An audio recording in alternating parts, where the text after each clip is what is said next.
Seen a lot of comments over the years from people saying, don't use reusable cabin filters because you're breathing through chemicals. But let me ask, have you ever stopped to think about what's in disposable cabin filters? They're full of phenolic resins, mystery fibers, and synthetic glues. Most people never even change them, let alone question what's in them. Today I'm cleaning and refreshing the cabin air filter in our Honda Odyssey.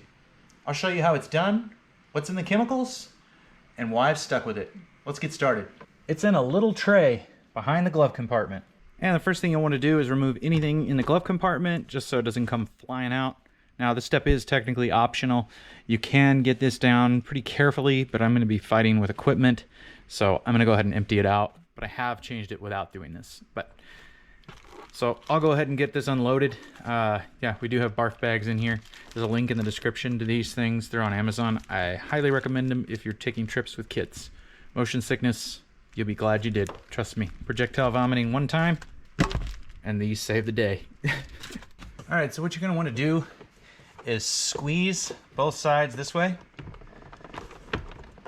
And what you're doing is you're pushing this, and there's like a relief portion here cut out of the plastic, but you're pushing this past a little point where this is a hard stop that holds this portion open. All right, and then you're gonna come to this side, and before you do this, make sure you've got a good support of the door because it's going to fall. But we've got to release this little slow open actuator. So all we need to do is push it right here, and I'll show you what I pushed it off of. You can kind of see the little hook here, and then this little clasp. I just pushed this outside of it. So, and then the whole thing's gonna come off here. So once you've got that clip released, I went ahead and just released it again off camera. You can pull the whole thing out, and now if you have everything out of your glove box, you can kind of let it dangle, but you can just kind of take this and pop it out, and then the whole glove box will sit flat on the floor, which is why I say you don't necessarily have to empty the glove box, but it's not a bad idea. All right, once you've removed the glove box, this is what you'll be staring into. And what you're gonna do is push these little tabs, these little arrows here, so you're pushing the end of the tab down, and then it should pull right out. And over here in the corner, you've gotta kinda finagle it around the edge of the plastic there. So once you've removed it, this is what you'll be left with, an empty hole. This is that little slow close mechanism here. And this is the little piece of the clip that grabs the glove compartment. And once you've got the cabin air filter out, you can just push it out of this little housing, and all it does is just pop straight out. Now, just keep in mind, it comes out of there just like this. You see the little overhang piece. This side is flat, as opposed to that has these little pieces right here, and that mates in here, and they sit on this little piece right here. All right, so now that we got the cabin air filter out, we can go ahead and take it in and clean it. First, we're gonna knock out some of the bigger pieces. So I want to show you, there is a bunch of stuff in there. I don't remember the last time I changed this, or cleaned it rather. I would say in the last 8 months to a year. I'd have to look at my records. I quickly looked and I didn't see. Shame on me if I didn't jot it down, but you know, sometimes, whoops. But it doesn't look horrible. I have seen these things full, like chopped full to the top, especially the disposable ones that people typically neglect, or even though they've been installed for 20-something years on cars, there's a lot of people out there that have no idea the cabin air filters exist still. That boggles my mind. But all right, I'm just gonna take this filter and just smack it on the ground, and a bunch of that stuff is gonna come out. I can just go ahead and sweep, but kind of keep doing that. You can see how much of that actually came out, quite a bit. You want to try and get some of the big stuff out.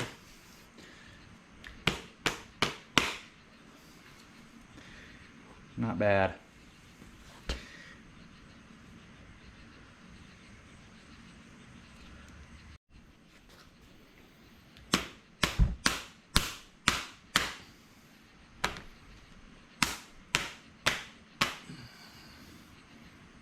All right, that's pretty good. All right, I'm gonna flip the filter around, so the dirty side here, and I'm gonna blow with a little shop air far away from it. You don't want to get it really close, it'll tear up the fibers. So I don't know, 8 inches away.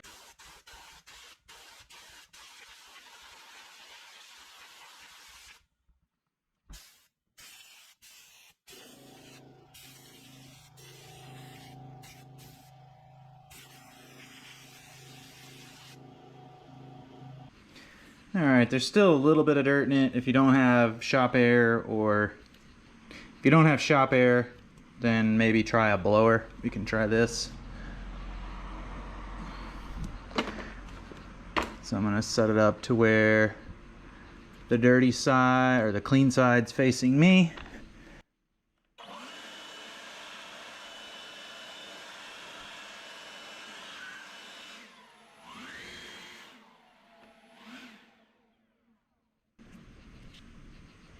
And it kind of dislodged some of it. The rest of it we'll get with the cleaner. The K&N Refresher Kit comes with 2 different chemicals. One is the K&N cleaner, and the other one is the refresher. So the cleaner's job is to loosen everything all up, kill any kind of allergens, bacteria, etc. The refresher's job is to create an electrostatic charge on the filter to trap particles. So this is the cleaner that has a lot of people shying away from these filters. The main ingredient is diethylene glycol monobutyl ether. I probably butchered that. It sounds intense, but it's the same stuff in Windex, floor cleaner, and Lysol. So if you've cleaned your house or apartment, you've already inhaled it, and likely in its liquid form. Alright, so this is the safety data sheet for the K&N filter cleaner. Scroll down to information on ingredients or composition section. It lists diethylene glycol monobutyl ether as the main chemical that's hazardous that it needs to state. And then when you go down to page 2, this is 6 pages. This section is the first aid measures. So first aid measures for inhalation, remove person to fresh air, keep comfortable breathing. First aid measures for skin contact, wash skin with plenty of water. They don't even list soap. First aid measures after eye contact. It's typical chemical in your eye response. Rinse it. Remove contact lenses. Get medical attention. Irritation persists. Measures for ingestion. Don't drink it, but call the poison control center if you feel unwell. So then the rest of the safety data sheet has other sections as well that are important, but I'll let you read through those.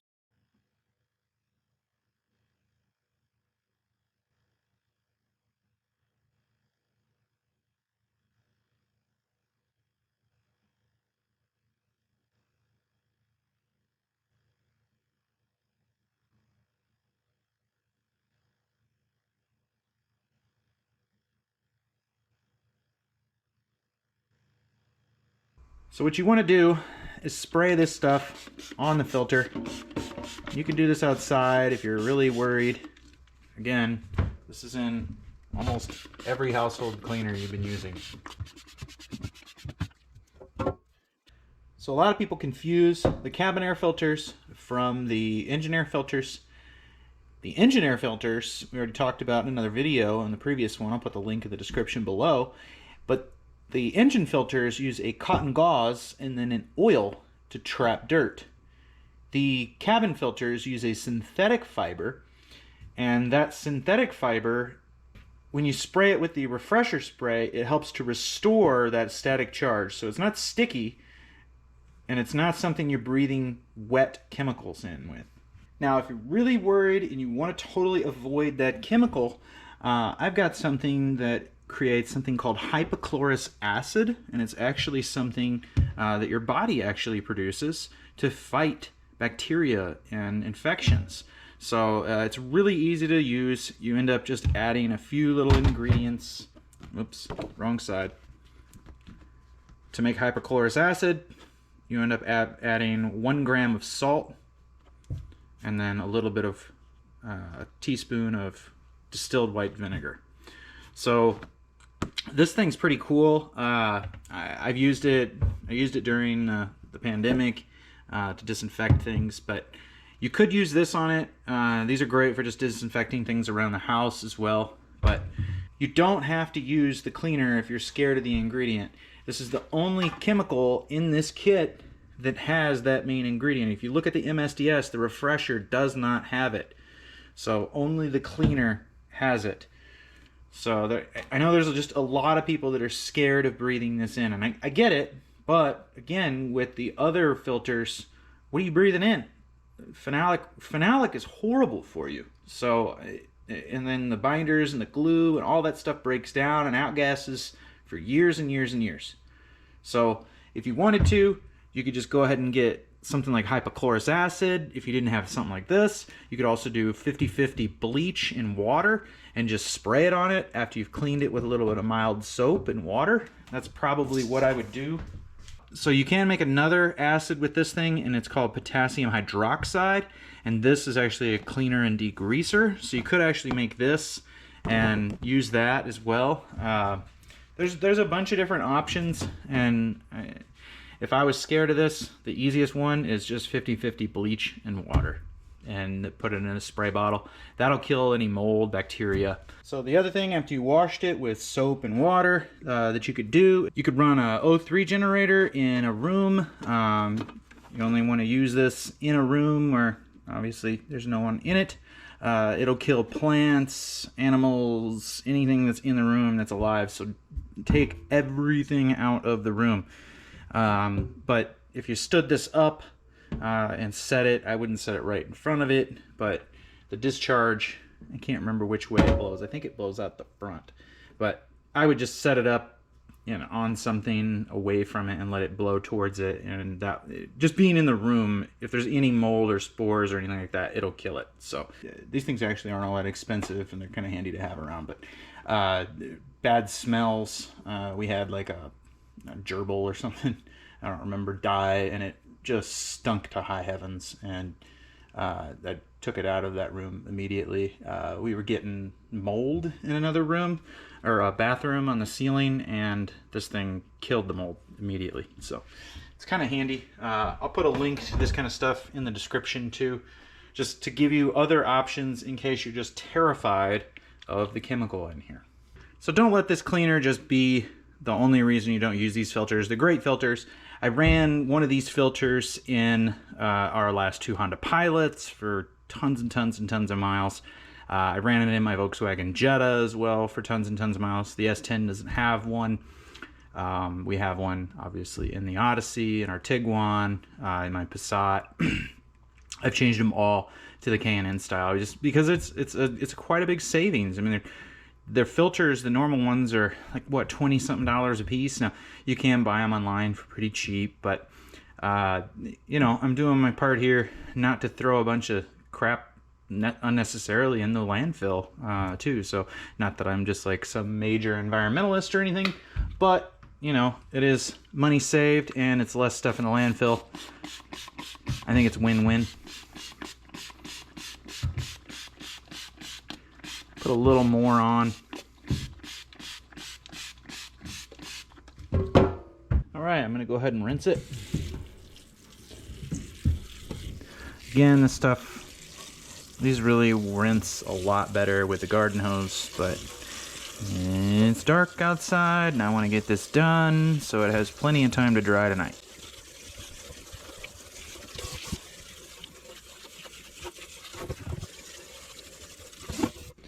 Alright, you can see it's pretty darn clean very quickly. Open up the pleats. So I kind of like to just give it a second spray after I've rinsed all the stuff out, just so it can break down a little bit more.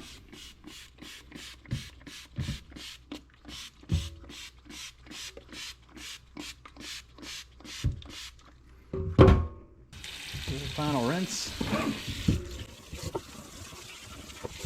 I think I am going to take this outside and rinse it with the garden hose off camera, but it's the exact same thing as this, just or water pressure.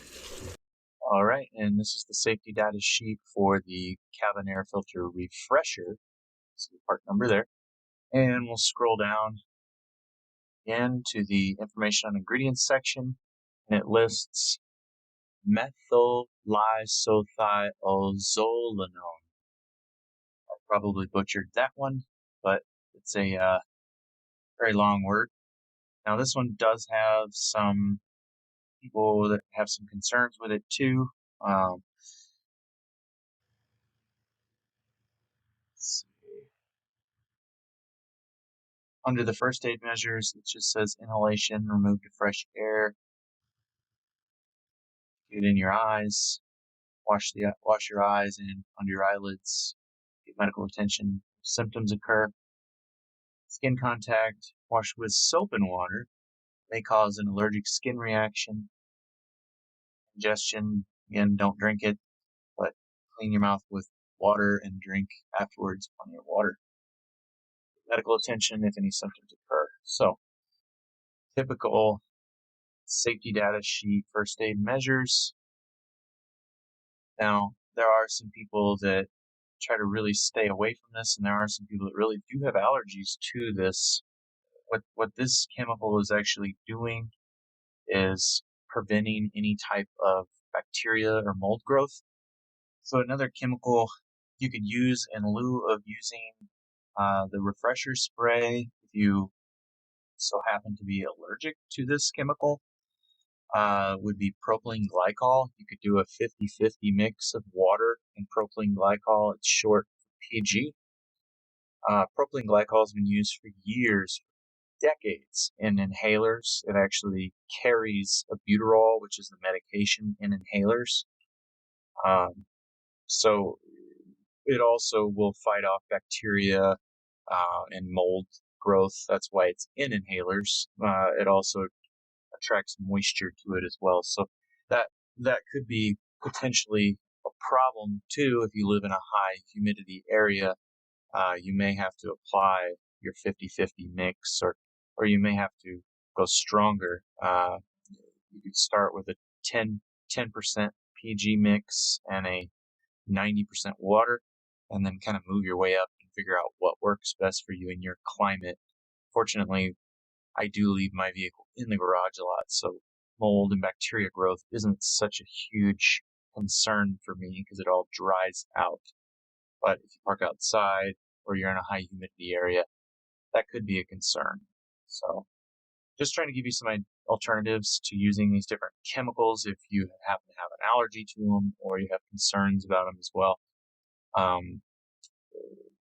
Not every chemical is going to be perfect for every person.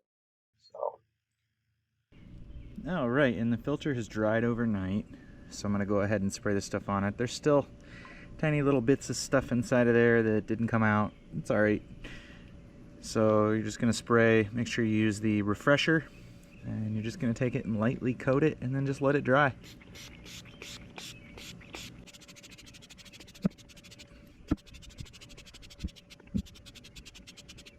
Alright, that's good and coated. And we're just going to let that dry for a little while and come back. Alright, so put the filter in. Again, you want this portion right here to align this way with it, so it drops all the way down in there. If it wasn't dropped all the way down in there, if it was rotated,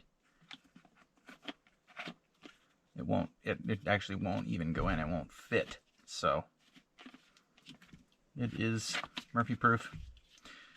All right, then we'll put it in. All right, so we'll just take the filter, and we've got it to where the filter, you can push it up. So that's the side that's going above here. So it says airflow down. Oh, this was the dirty side, and that's the clean side. Oh, the side that always stays clean. So you just slide it in there, and then you've got to kind of push it past that area. Then once you get it in there, it just slides all the way in and back, and then you hear it click. Just give it a grab right here on the edge, and make sure it's engaged completely. It won't come out. All right, so then you lift the glove box, and you'll take these little pieces here and engage them right here and here. Now I'm going to take this little wiring harness and put it back in this little clip, and it just pops in. And then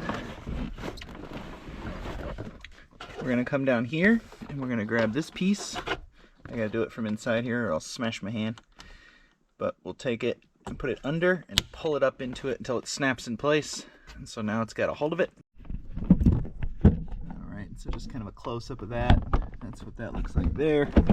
And then that's the little clip that's back there, and they're just press-in clips. They're nothing fancy.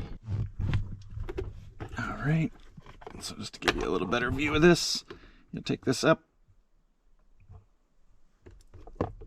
then pull it right into there.